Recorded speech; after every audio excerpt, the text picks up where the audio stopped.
আমাদের দর্শক সারিতে আপনাকে নতুন করে আমরা চিনেছি হচ্ছে কেমন করে ঘুমাও তুমি।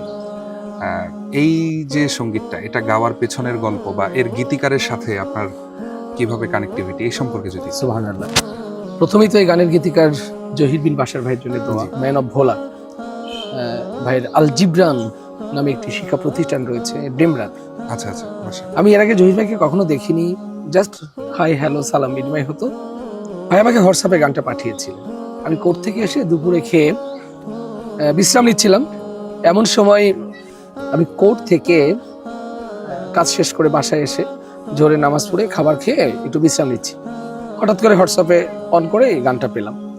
তো বেডে শুয়ে এই গুনগুন গুনগুন করতে করতে গানের কথাগুলো আমার খুব হৃদয়ে গেঁথে গেল।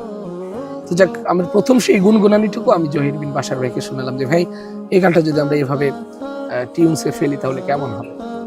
বলছে মাশাআল্লাহ ভাই, ভালো, আপনি করে ফেলেন। এই হঠাৎ করে, এর কোনো প্রি প্ল্যান ছিল না, এটা নিয়ে কোনো হার্ড ওয়ার্ক ছিল না, জাস্ট এভাবেই গানটাকে কণ্ঠে ধারণ করা।